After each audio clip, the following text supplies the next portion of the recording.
निर्गमन ग्रंथ अध्याय 9 पांचवी विपत्ति मवेशियों की महामारी।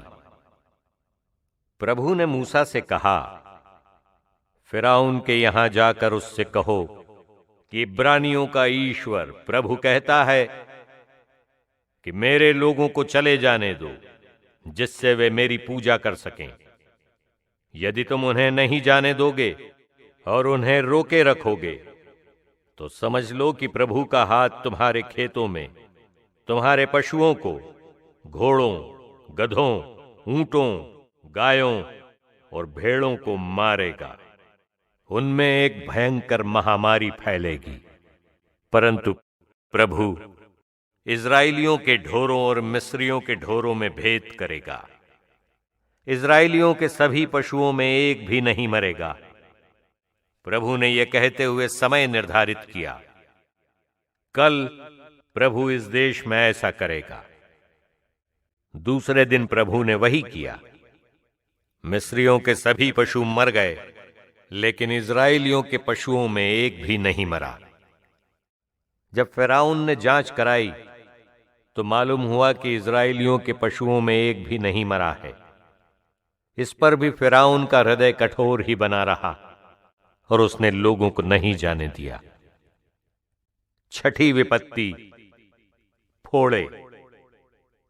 इस पर प्रभु ने मूसा और हारून से कहा, भट्टी से मुट्ठी भर राख लो।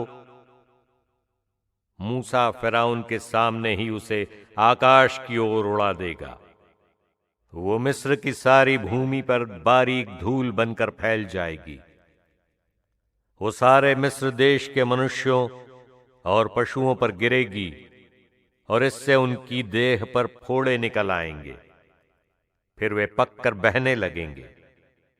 इसलिए उन्होंने भट्टी से राख ले ली और फिरौन के सामने ही खड़े होकर मूसा ने उसे आकाश की ओर उड़ा दिया। इससे मनुष्यों और पशुओं को फोड़े निकल आए और वे पककर बहने लगे। फोड़ों के कारण मूसा के सामने जादूगर खड़े नहीं हो सके, क्योंकि जादूगरों और सब मिस्रियों के शरीर पर फोड़े निकल आए थे। परंतु प्रभु ने फिरौन के हृदय को कठोर बना दिया था। इसलिए जैसा प्रभु ने मूसा से कहा था, उसने मूसा और हारून की नहीं सुनी। सातवीं विपत्ति ओले।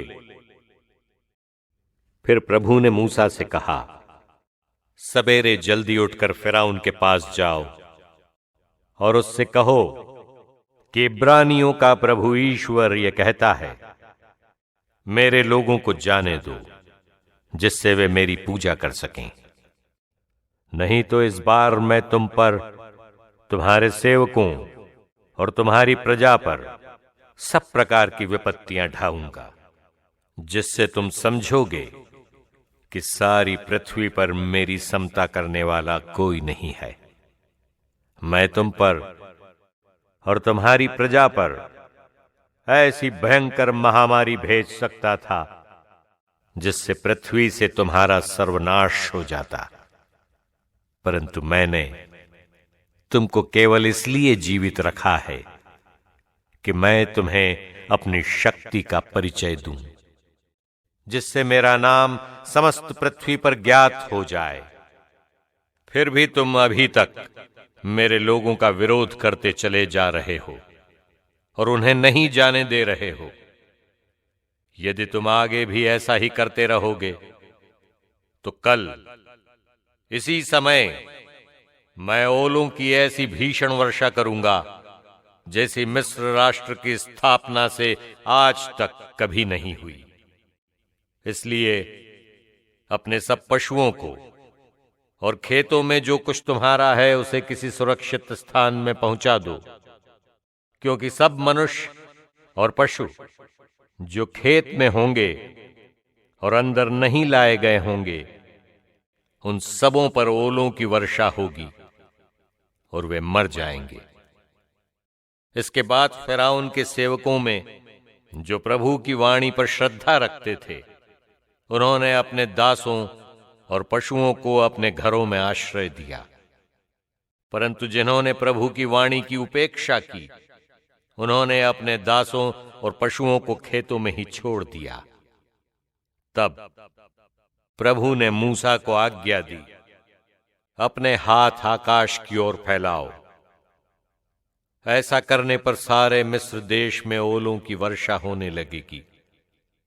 वो सारे मिस्र के मनुष्यों, पशुओं और खेतों की प्रत्येक वनस्पति पर पड़ेगी। जब मूसा ने अपना डंडा आकाश की ओर उठाया, तो प्रभु ने बादलों की गरज के साथ ओलों की वर्षा शुरू कर दी। पृथ्वी पर बिजलियां गिरी और प्रभु ने मिस्र देश पर ओलों की वर्षा की। ओलों की वर्षा हुई और ओलों के साथ लगातार बिजलियां भी चमकती रही। ओलों की ऐसी भीषण वर्षा हुई जैसी मिस्र राष्ट्र की स्थापना के बाद देश में कहीं भी कभी नहीं हुई थी। ओलों की वर्षा ने समस्त मिस्र देश में सब कुछ जो बाहर पड़ा था, मनुष्यों और पशुओं को नष्ट कर दिया। ओलों की वर्षा से खेतों की सारी वनस्पति और मैदान के सभी वृक्ष नष्ट हो गए। किंतु गोशेन प्रदेश में, जहां इज़राइली रहते थे, ओलों की वर्षा नहीं हुई। तब फिरौन ने मूसा और हारून को बुलवाकर उनसे कहा, इस बार मैंने अपराध किया है। प्रभु को ऐसा करने का अधिकार था। मैं और मेरी प्रजा अपराधी हैं। प्रभु से प्रार्थना करो, क्योंकि अब हम बादलों के गर्जन और ओलों की वर्षा से बहुत तंग आ गए हैं। मैं लोगों को जाने दूंगा और अब तुम्हें यहां और अधिक रुकना नहीं होगा। मूसा ने उससे कहा, नगर से बाहर पहुंचते ही मैं प्रभु की ओर अपने हाथ फैलाऊंगा। इससे बादलों का गर्जन बंद हो जाएगा और ओलों की वर्षा रुक जाएगी, जिससे आपको विश्वास हो जाएगा कि पृथ्वी प्रभु की है। लेकिन मैं जानता हूं कि आप और आपके पदाधिकारी अब भी प्रभु ईश्वर पर श्रद्धा नहीं रखते। अलसी और जौ तो नष्ट हो गए, क्योंकि जौ की बालें निकल चुकी थीं और अलसी की बौड़ियां नहीं निकली थीं। पर गेहूं और कठिया गेहूं नष्ट नहीं हुए, क्योंकि उनके फूटने का अभी समय नहीं हुआ था।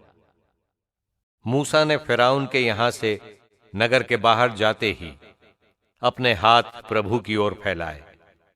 इससे बादलों की गड़गड़ाहट और ओलों की वर्षा रुक गई और पृथ्वी पर वर्षा बंद हो गई। परंतु जब फिरौन ने देखा कि पानी, ओलों की वर्षा और बादलों का गर्जन बंद हो गया है, तो उसने फिर पाप किया। उसने और उसके पदाधिकारियों ने अपना हृदय कठोर कर लिया, जैसा प्रभु ने मूसा द्वारा बताया था। फिरौन का हृदय वैसा ही कठोर बना रहा और उसने इज़राइलियों को